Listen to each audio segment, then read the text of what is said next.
Welcome everyone to Pep Talks number 6, and I'm here with a dear friend of mine, Ren Koi. Ren, I went onto your website today, and you said that you're a writer and a philosopher, and the main field that you work in is addiction. That's right. Yeah, I am a self-published author, so I've written 4 books so far. The first one in 2016 and the most recent one I published, I think actually the beginning of this year now, come to think of it. And I work in the substance misuse field, so I've worked as a drug and alcohol counsellor in prisons for about 3 or 4 years before I moved to a community-based organisation, and I now manage the homeless team for them, one of the UK's largest cities. And I'm also the host of the Life in Recovery podcast, and you can find everything about me at www.lifeinrecovery.co.uk. Okay. You and I have obviously before this interview, we've talked in depth about addiction and whether it's addicted to food or addicted to gambling or addicted to alcohol, whatever. So just for people watching this, in your opinion, if I asked you a question, what is addiction? I believe that addiction is essentially a means of medicating our emotional and mental health issues. So what I subscribe to is the theory that a person who doesn't have the ability to deal with their emotions starts to get mental health issues as a result of that. And as a result of those mental health issues, primarily anxiety, depression, they tend to turn to substances or behaviours that give them some sort of relief from those issues. And in the case of alcohol and narcotics such as heroin, crack cocaine, obviously these substances are very addictive because they stimulate the reward system in the brain, the dopamine and epinephrine reward pathways, and you get addicted to them. You know, it makes you feel great. You know, it gives you some sense of euphoria, and not only that, it takes away your problems. You know, it masks your problems, numbs you out from your problems, and that is the reason why those behaviours and substances become addictive. So that for me is what addiction is.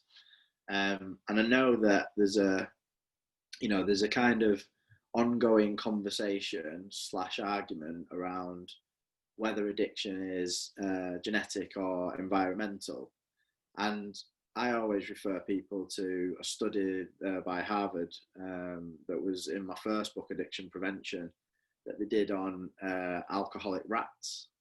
And basically what the study kind of proved, yes, in rats, but basically in mammals, is that it's both genetic and environmental, but it's mainly environmental. It's about 60% environmental and 40% genetic.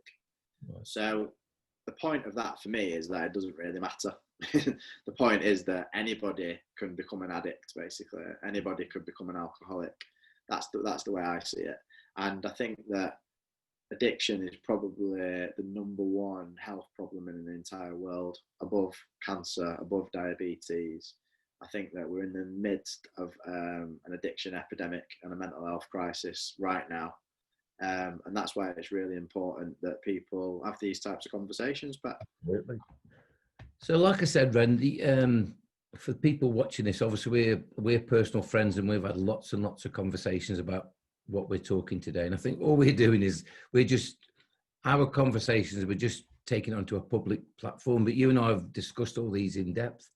Now, one of the defects of character that we both suffer from, and we'll talk about defects of character later, but is the great ego.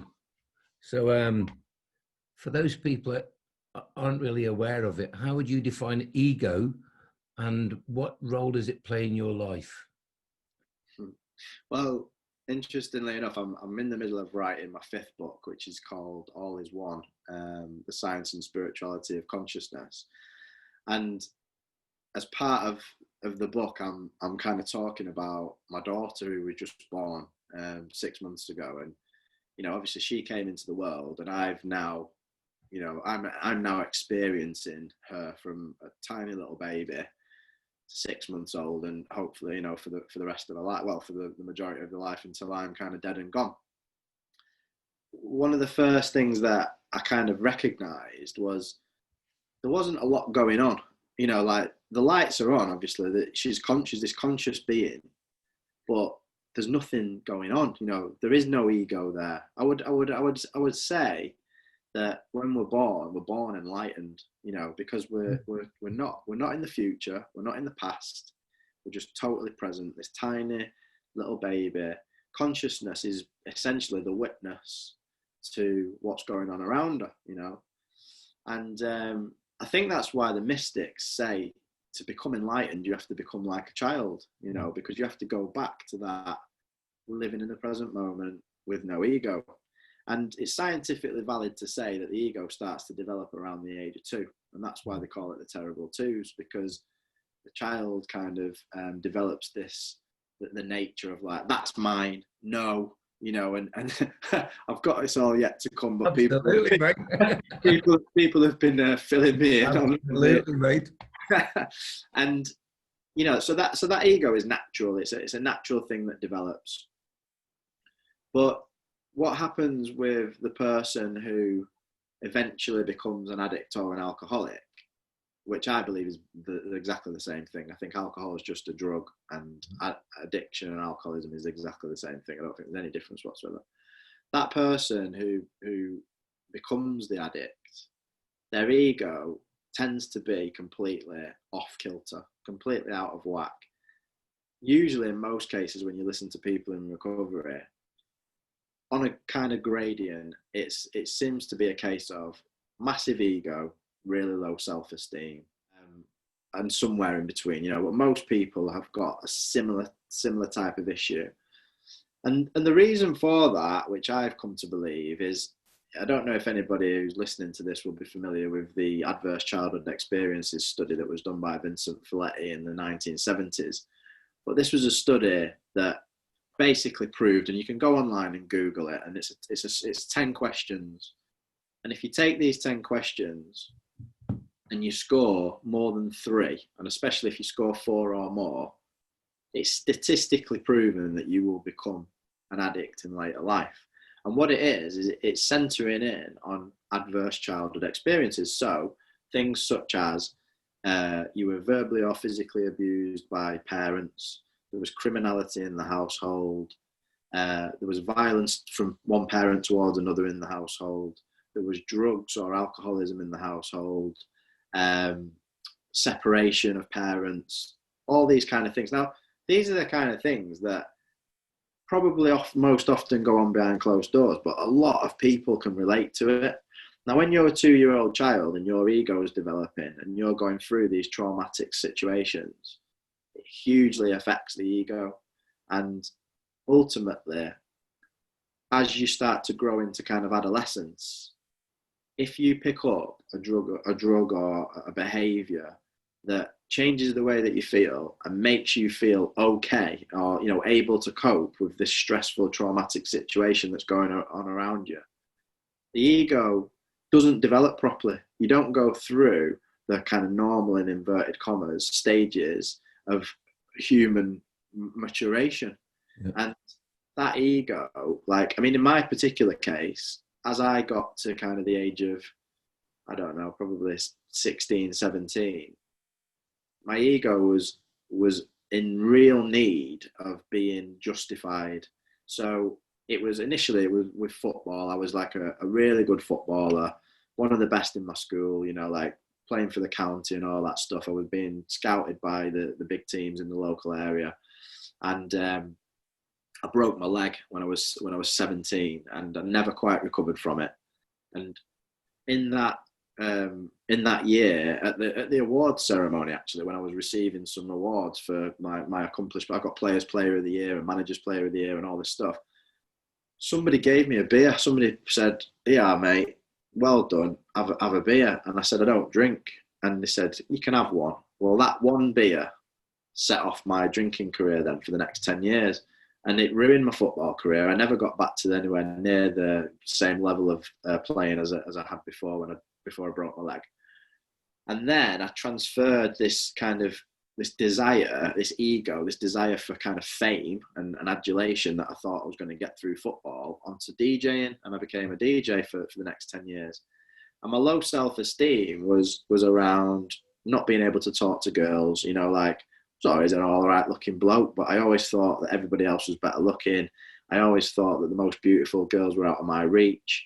And, you know, I always had friends that would kind of swoop in and kind of get the girl that I really liked. And when I had a drink, I felt like Superman, and I didn't care about that. And I went for I went for those women. And so by the time I was like 18, 19, I was like heavily into my DJing and heavily into essentially like sex, drugs, and DJing was my lifestyle, you know.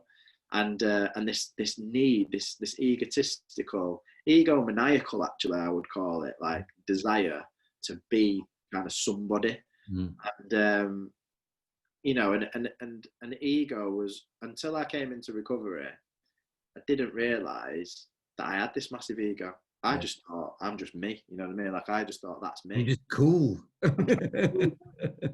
Actually, the process of recovery has been ego deflation, you know. And part of, as you know, recently, well, very recently, as little as a couple of days ago, I came out on Facebook that, you know, like, my name is John Loxley, and Ren Koi is the name that I used as a pseudonym. And, you know, the reason for that was actually the opposite to the ego. It was kind of like, I wanted to have a bit of humility, really, and put myself out there and say to people, you know, that I've known along the way, there might be people that are suffering. There's definitely people that are suffering. Absolutely. And there will be more people that are suffering. And just to say that, you know what, like, I've suffered a lot. I've suffered for a long, long time.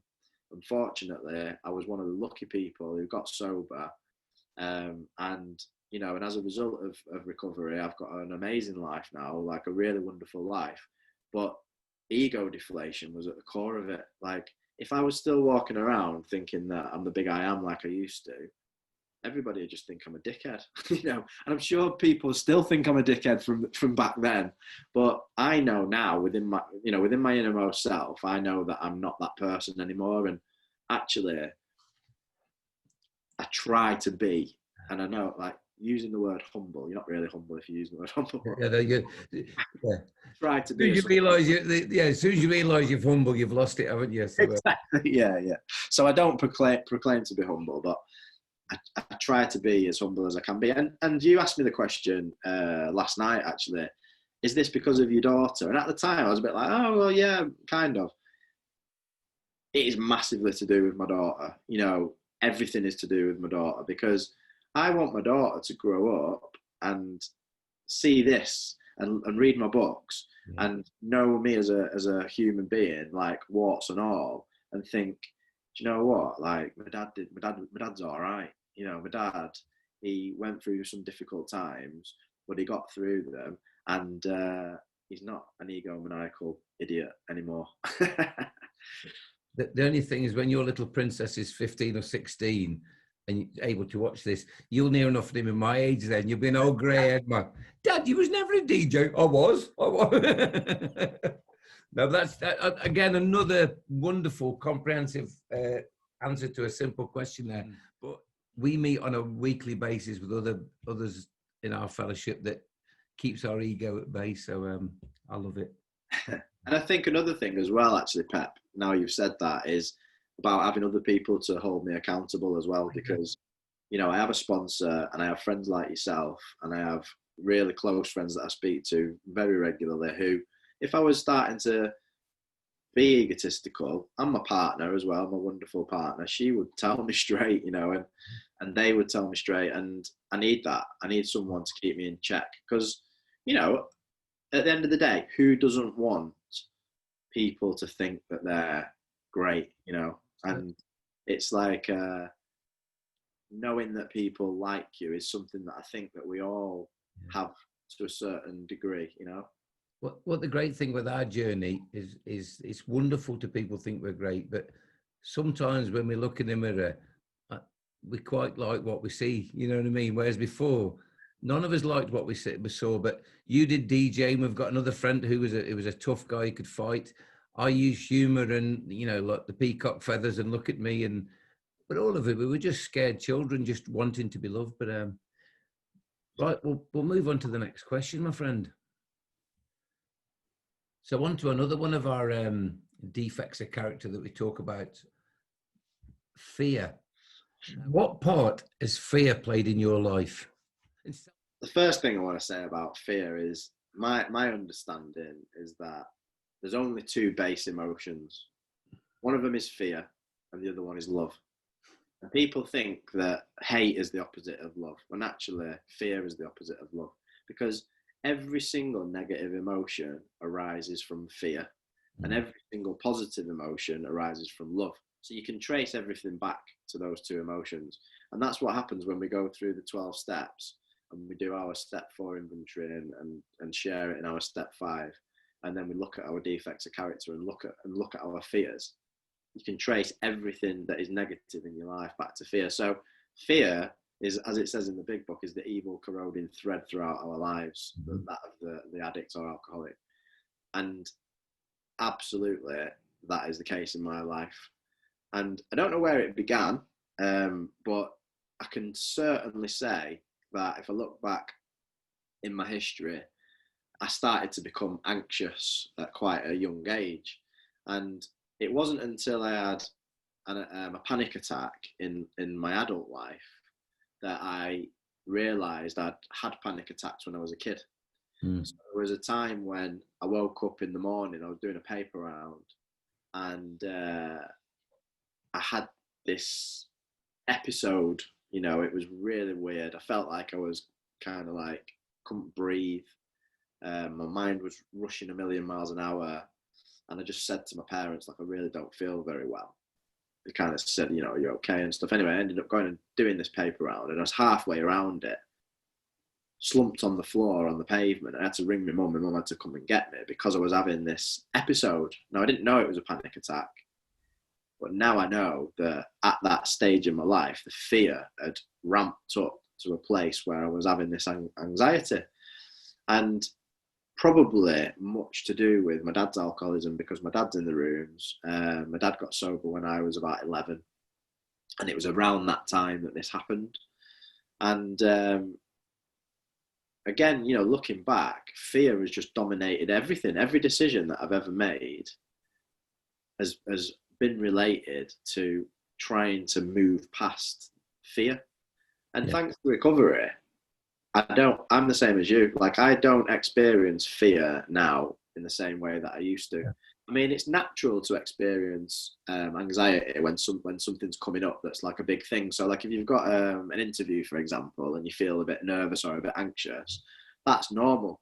Waking up in the morning racked with anxiety, like not wanting to even attempt the day when there's nothing even going on, that's not normal. And that's where I used to be. So if fear and love are the base emotions, then the opposite of that fear has to be love, doesn't it?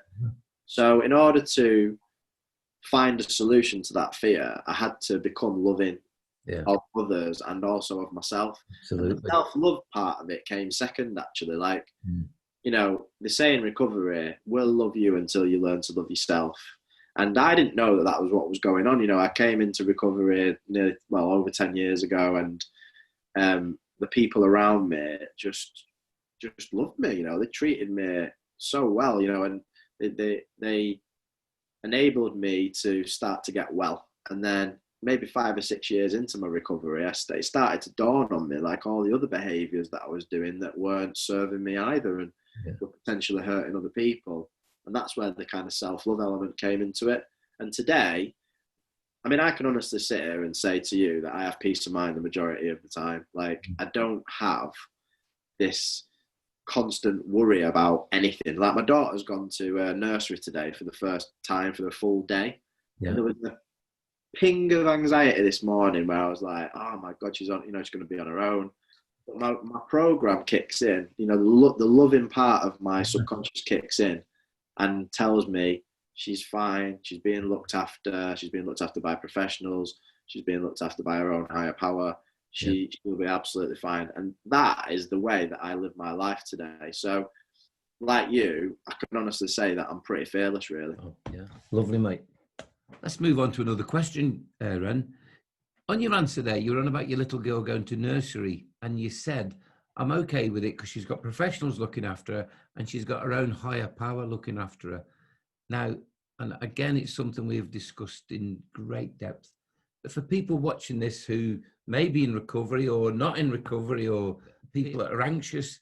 So in my life, I have a God in my life, but I also have a higher power in my life, much the same as you, imagine. So for the lay person watching this, what is the difference between a God and a higher power?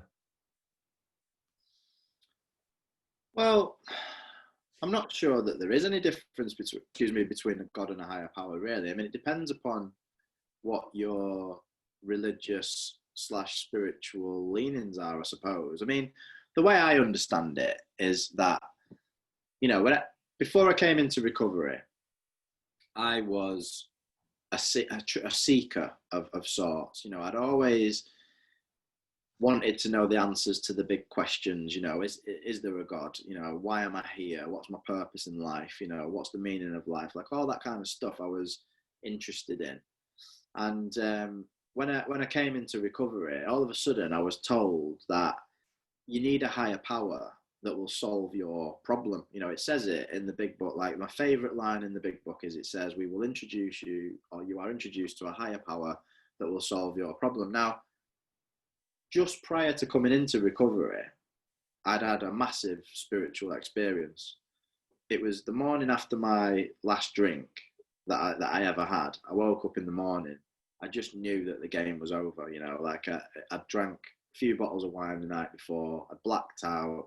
I'd woke up and my partner wasn't in bed with me anymore. And I'd gone to the bathroom to freshen up, and I'd overheard her and her sister having a conversation. And my partner had told me that she was going to leave me told her sister that she was going to leave me if I didn't stop drinking. Now she might even not know to this day. I don't think I ever told her that I heard what she said. And I never went to the bathroom. I walked back into the bedroom and I got down on my knees and I started praying. Now, I wasn't religious then and I'm not religious now, but that was the only thing that I could think to do at the time. And I said to God, higher power, whatever you want to call it, that I can't do this anymore. Please help me. And I genuinely meant it, like deep down in my soul. I really did mean it. And when I stood up from that prayer, something inside me had shifted. And years later in recovery, I heard somebody describe it, a very similar story. And they said the war in the mind was over. And it was that constant battle of, am I going to drink today? Am I not going to drink today? You know, and it was gone, totally gone. And that night, I had the best night's sleep I've ever had in my life. I told my partner I was never going to drink again. She didn't believe me. She said, I've heard it all before.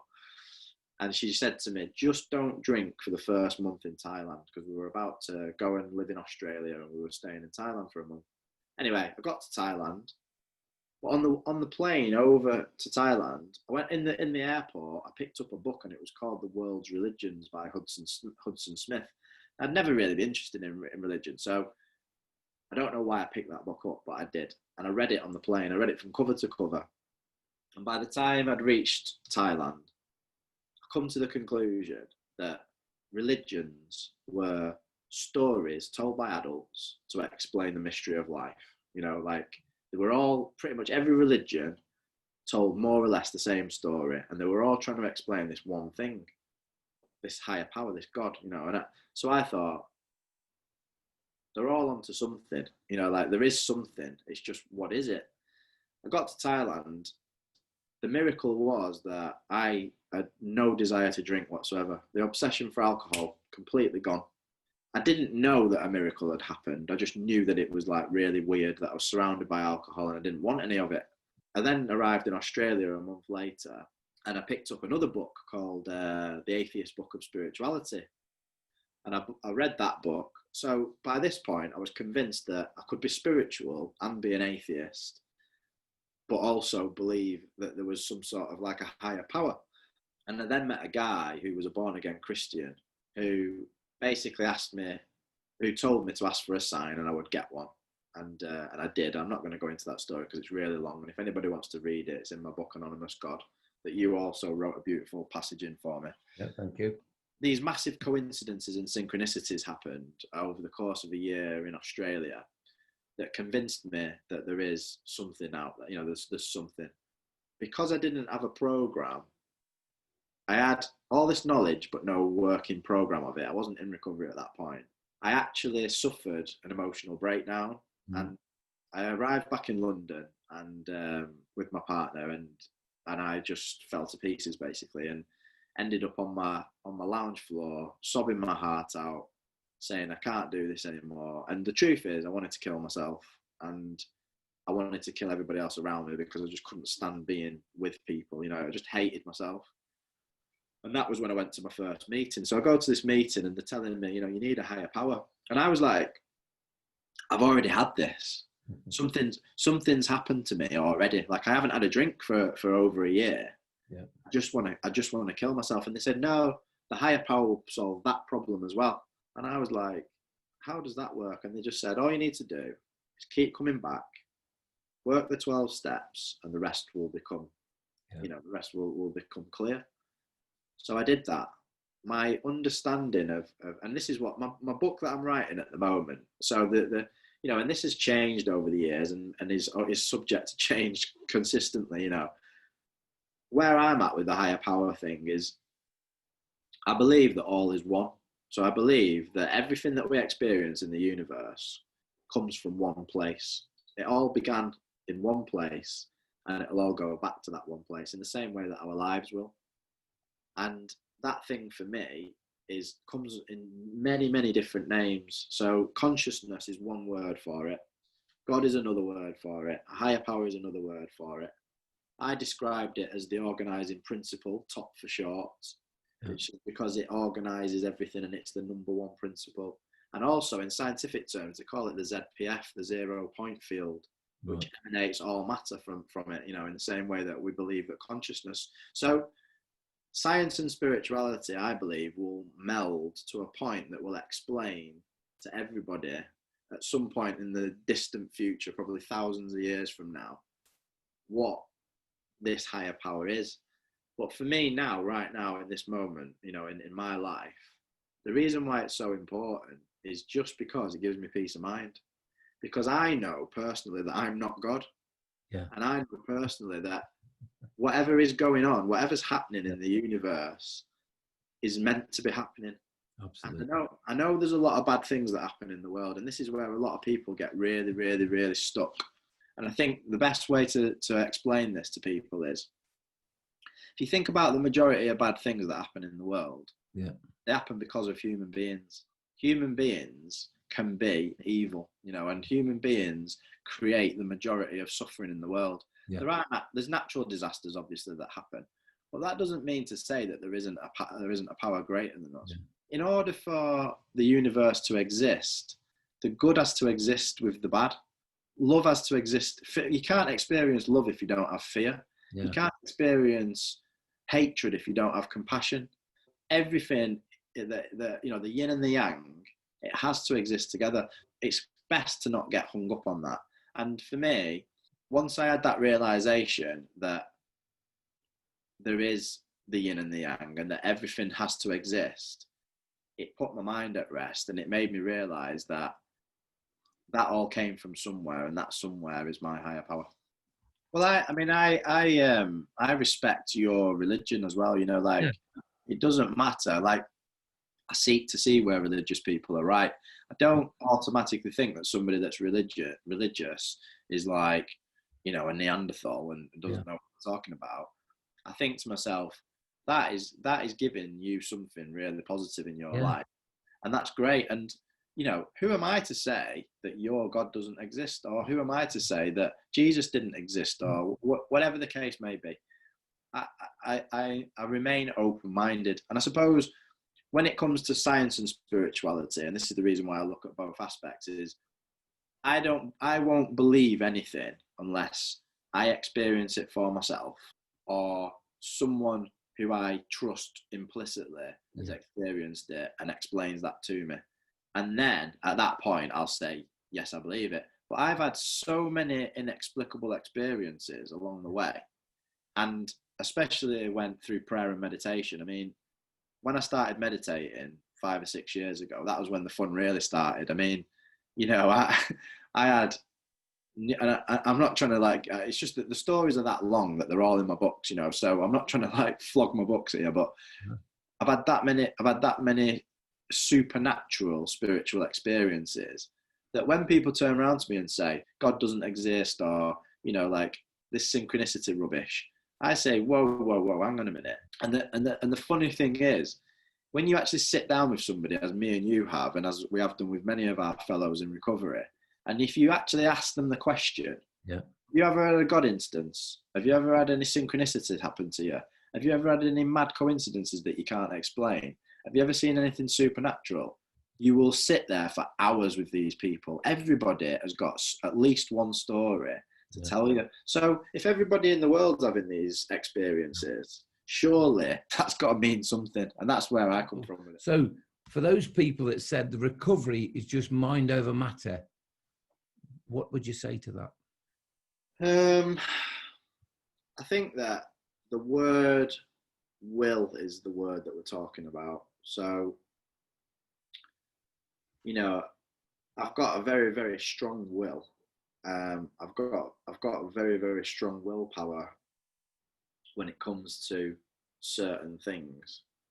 But when it came to alcohol, I had no willpower whatsoever. In recovery, we talk about aligning our will with God's will, and that's where we talk about handing it over to the care of our higher power as we understand our higher power, which I subscribe to. I mean, as I've just talked about the whole kind of, God and higher power stuff, I absolutely subscribe to the idea that there is this, power, oneness, consciousness that I can tune into. And once I become attuned with that, then I'm kind of living in accordance with, God's will, so to speak. And I'm living the best life I can live. If you look at it objectively, if there is a higher power, if there is this oneness, if there is this kind of positive force moving everybody forward, that power would not want me to be drinking myself to death. It wouldn't be anybody to be drinking themselves to death. You could say for whatever reason, I lost the choice when it came to alcohol. But scientifically, again, and I was talking to Dr. Rob Kelly, the addiction doctor, about this on my podcast. Scientifically, it's pretty much proven that what's happening from an early age is we're wiring our brains. You're neurologically, you're grooving habits and patterns into your brain and the majority of which you practice the most because they give you some sort of positive payoff. So when it comes to alcoholism or any drug addiction, you don't really have a choice because you've created these neural pathways and your brain has actually changed. He was talking about the hypothalamus of an alcoholic is actually larger and different to that of a normal drinker. Yeah. And the question I didn't ask him, but I was thinking was, well, you might not be born that way, but it probably happens when, as you drink too much. So therefore, you no longer have a choice. Your brain is telling you that you need to do this thing. And it's the same when it comes to sugar. Your brain is telling you that you need to do this thing because your neural pathways are telling you that. And in recovery, the first thing that you do is you have abstinence from that substance. You've put it down. You've said, right, I'm not going to do that anymore. So straight away, the habitual side of it stops. And from that point onwards, it's about rewiring the brain, the neural pathways into positive habits and doing positive things. Now, if you want to look at that from a scientific perspective, that's quite easy to explain, I think. And if you want to look at it also from a supernatural perspective, where the higher power comes in, I think it has something to do with that as well. I think the two things work hand in hand. I think God or a higher power then kind of helps you to get the ability to choose not to do the thing that is causing you the problem. Yeah. And that's kind of my understanding of it as it stands. It's that choice, isn't it? It's that, but yeah. definitely. So that brings us to the end of our little pep talk. We've talked about addiction, we've discussed ego, we've talked about fear in depth, higher power, we've talked about defects of character, peace of mind. Yeah, is it mind over matter? So our little crib sheet that we had today, we went through. And the last question I've put down here, is Pep the best poet in the fellowship? Tumbleweed. You know when we said earlier about your mates, so bring your ego down. That's exactly what a fantastic way to finish. All I want to say on that is that I love your poems, and I'm proud of you. And I think that, you know, making this decision in your life to follow your dream and to become a poet and to do these pep talks, it's massively brave and commendable. And I wish you all the luck in the world. And I know you do, my friend. That's gorgeous. And it's only because of this program that we work, because the fear held me back for 54 years and told me a load of lies. So and I'm not listening to it, and I'm plowing forward, and the response I'm getting is great. So Ren Koi, normally when you interview people, you never see them again, but I'll probably see you tomorrow night and the night after. And it's beautiful that, you know, I can have this conversation anytime I want for free. Well, I get as much out of it as you do, so thanks very much. You, my friend.